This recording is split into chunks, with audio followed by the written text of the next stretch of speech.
જય સિયારામ મિત્રો, હું યશ નિંબાર્ક આપ સૌનું સ્વાગત કરું છું અમારી યુટ્યુબ ચેનલ મિત્રો યશ નિંબાર્કમાં. તથા મિત્રો આજના આપણા વિડીયોમાં આપણે જોવા જઈ રહ્યા છીએ મિથુન રાશિનું આવનારા મે મહિનાનું રાશિ ભવિષ્ય.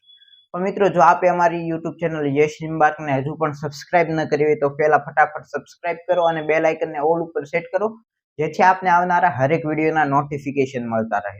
તથા મિત્રો, જો આપને અમારું આજનું આ વિડીયો ગમે તો અમારા વિડીયોને ખાસ વધારેમાં વધારે લાઈક અને શેર કરજો. તો ચાલો શરૂ કરીએ મિત્રો આપણું આજનું આ વિડીયો મિથુન રાશિનું આવનારા મે મહિનાનું રાશિ ભવિષ્ય. તો મિથુન રાશિના જાતકો, આ માસ મે મહિનો ખાસ કરીને આપને સામાન્ય લેવલના પરિણામો આપી શકે છે. અને જો મિત્રો આપના કારકિર્દી એટલે કે વ્યવસાય કામ ધંધાની વાત કરીએ તો આ માસ દરમિયાન આપના કારકિર્દીનો જે કારક ગ્રહ અથવા તો આપની કારકિર્દીનો જે સ્વામી છે તે ગુરુ મહારાજ ખાસ કરીને આ માસ દરમિયાન પોતાનું સ્થાન પરિવર્તિત કરશે.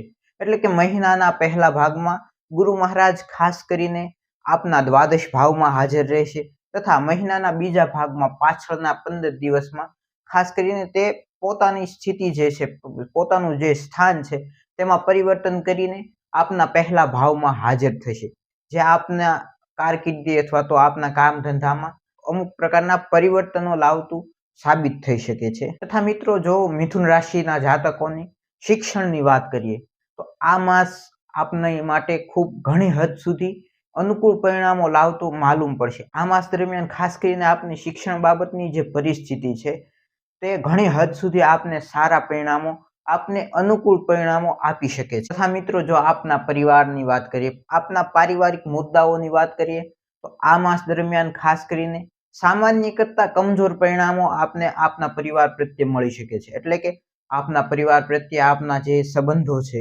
તેમાં આપને કમજોર પરિણામો કરીને કોઈ પ્રકારના વાદ વિવાદ થઈ શકે છે અથવા તો મનભેદ થઈ શકે છે, મતભેદ થઈ શકે છે. તો ખાસ કરીને આ માસ આપને પોતાના પરિવાર બાબતે કમજોર પરિણામ મળે તેની માટે સાવચેત રહેવું, તેમાં ધ્યાન રાખવું. તથા મિત્રો, મિથુન રાશિના જાતકો ખાસ પ્રેમ સંબંધની વાત કરીએ તો આ માસ દરમિયાન આપના 5મા ભાવનો સ્વામી જે છે આ માસ દરમિયાન આપના 10મા ભાવમાં હાજર રહેશે, જે આપને અમુક હદ સુધી પરિવર્તિત પરિણામો આપી શકે છે. તથા મિત્રો, જો આપના આર્થિક બાબતોની વાત કરીએ, આપની આર્થિક પરિસ્થિતિની વાત કરીએ તો આપનો જે આર્થિક પરિસ્થિતિનો સ્વામી એટલે કે મંગળ મહારાજ છે તે આપના પૈસાના ભાવમાં રહેશે. એટલે કે આપના લાભ ભાવનો સ્વામી મંગળ મહારાજ આ માસ દરમિયાન આપના પૈસાના ભાવમાં રહેશે. એટલે કે આ માસ દરમિયાન આપને ખાસ કરીને આર્થિક રીતે ખૂબ સારા એવા પરિણામો મળી શકે છે. આર્થિક રીતે આપનું જે ખીચું હશે, આપની જે જેબ હશે એ ભરેલી રહી શકે છે.